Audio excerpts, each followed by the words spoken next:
اعوذ باللہ من الشیطان الرجیم۔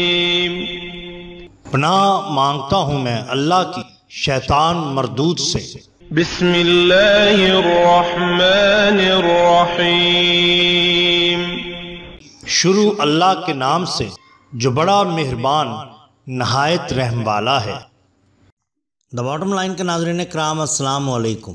محترم ناظرین، ہم اپنی آج کی ویڈیو میں حضرت بری امام سرکار رحمۃ اللہ علیہ پھنے شاہ بخاری اور ایک سفاک قاتل کا قصہ آپ کے سامنے پیش کریں گے جو یقیناً آپ کے لیے دلچسپی کا باعث ہوگا۔ ناظرین کرام، اچ شریف کے رہنے والے سید پھنے شاہ بخاری جو کہ صاحب کشف و کرامت بزرگ تھے، انہوں نے جب حضرت بری سرکار علیہ رحمہ کی شہرت سنی تو غضب و جلال میں آ کر فرمانے لگے کہ ہماری اس مملکت میں دوسرا مشہدی ولی کیسے آ سکتا ہے، ہم اس کی تمام قوتوں اور روحانیت کو سلب کر لیں گے۔ اس ارادے سے وہ اچ شریف سے اسلام آباد نورپور، جس کو پہلے چور پور کہا جاتا تھا، اس کی جانب اس انداز سے روانہ ہوا کہ شیر پر سواری اور ہاتھ میں سانپ کا کوڑا، شیر پر سوار ہاتھ میں ناگ، ہمراہ ایک سفاک قاتل اور 100 کے قریب سپاہی تھے۔ جب وہ جیلم کے قریب پہنچا تو آپ نے یعنی حضرت بری امام رحمۃ اللہ علیہ نے اپنے مریدین سے فرمایا کہ اچ شریف کے سید پھنے شاہ بخاری ہمراہ ایک سفاک قاتل کے مقابلے کے لیے آ رہا ہے، اور ساتھ ہی شہادت کی انگلی پھنے شاہ بخاری کی طرف اور اس سفاک قاتل کی طرف کی تو سفاک قاتل تو وہیں ڈھیر ہو گیا اور پھنے شاہ بخاری کا نصف دھڑ مفلوج ہو کر رہ گیا۔ اس علاقے کے ایک بزرگ سید میر شاہ خراسانی سکنہ نرالا والا اس معاملہ کو باطنی طور پر دیکھ رہے تھے۔ پھنے شاہ نے ان بزرگ کو مدد کے لیے پکارا تو حضرت میر شاہ خراسانی نے باطنی طور پر حضرت بری سرکار سے عرض کی کہ مہمان سمجھ کر معاف فرما دیں۔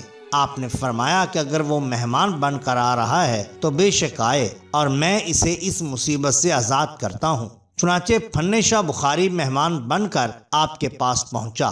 آپ کے مریدین پھنے شاہ کے لشکر کو دیکھ کر پریشان ہوئے تو آپ نے فرمایا کہ آٹا گوندنے والے برتن میں تھوڑا سا آٹا لے آؤ۔ آپ کے حکم پر آٹا برتن میں پیش کیا گیا۔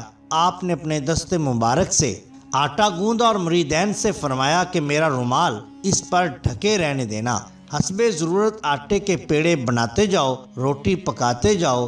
پھنے شاہ بخاری کا لشکر اور آپ کے تمام مریدین کھانا کھا چکے تو پھنے شاہ نے عرض کی کہ سرکار میرے شیر اور سانپ کی خوراک کا بھی انتظام کیا جائے۔ آپ نے اپنے مریدین کو حکم دیا کہ رات کو شیر کے لیے گائے اور سانپ کے لیے مرغ کا اہتمام کیا جائے تاکہ یہ بھی اپنا پیٹ بھر لیں۔ صبح کو پھنے شاہ اور اس کے ساتھیوں نے دیکھا کہ نہ تو وہاں شیر ہے اور نہ ہی سانپ۔ حضرت امام بری سرکار کو جب علم ہوا تو آپ گائے کے قریب آئے اور فرمایا کہ یہ ہمارے مہمان ہیں، ان کا مال واپس کرو۔ آپ کا فرمانا تھا کہ گائے نے فوراً شیر کو اگل دیا، اسی طرح مرغ نے سانپ کو اگل دیا، لیکن یہ آپ کا معجزہ ہی تھا، گائے نے شیر کو اور مرغ نے سانپ کو کھا لیا۔ خیر، جب گائے نے شیر کو اور مرغ نے سانپ کو اگل دیا تو دیکھا کہ دونوں زندہ ہیں۔ پھنے شاہ بخاری کو رخصت کرتے وقت آپ نے فرمایا کہ تم نے جو ہمارے ساتھ مقابلے کا ارادہ کیا تھا اس کی ہم نے تو معافی دے دی، مگر کارکنان قضاء و قدر نے ایک معمولی سزا کے طور پر فیصلہ کیا ہے کہ تم پتلی کے مقام پر اس جہان سے رخصت ہو جاؤ گے، لیکن زمین تمہیں جگہ نہ دے گی۔ چنانچہ ایسا ہی ہوا۔ ضلع ہزارہ کے قریب پتلی کے مقام پر پھنے شاہ فوت ہو گیا۔ مریدین نے آس پاس زمین پر قبر کھودنے کی لاکھ کوشش کی، مگر جہاں ارادہ کرتے وہاں پر سخت پتھر نکلتا۔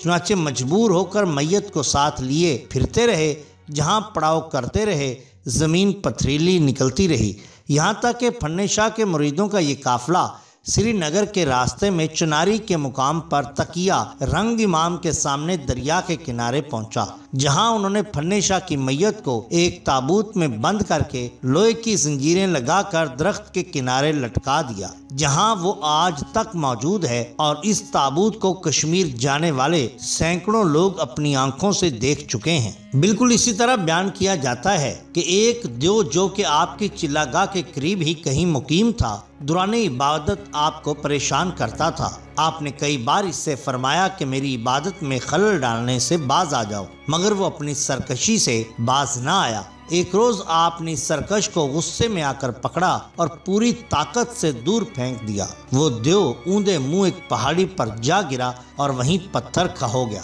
حضرت امام بری سرکار رحمت اللہ علیہ نے یہ کرامت چلہ کشی کے دوران لوئید ندی کے مقام پر دکھائی۔ یہ مقام نور پور شاہاں سے 2 میل کے فاصلے پر ہے۔ آج بھی آپ کے عقیدت مند 2 میل کا سفر پیدل طے کر کے اس مقام پر جہاں اس لمبے سے پتھر کو دیکھ کر حیران ہوتے ہیں جو قیامت تک آپ کی کرامت کے طور پر باقی رہے گا۔ محترم ناظرین، یہ شان ہوتی ہے اولیاء اللہ کی۔ اگر آپ کو ہماری یہ ویڈیو پسند آئی ہو تو لائک کیجئے، سبسکرائب کیجئے ہمارے چینل دا باٹم لائن کو، تاکہ ہم آپ کے لیے اور بھی بہترین ویڈیوز لا سکیں۔ اپنے دوستوں کا، گرد و نواح کے لوگوں کا بہت خیال رکھیے۔ اللہ اور اللہ کے رسول صلی اللہ علیہ وآلہ وسلم سے بے حد محبت کیجئے۔ آپ کا بہت شکریہ۔ اللہ حافظ۔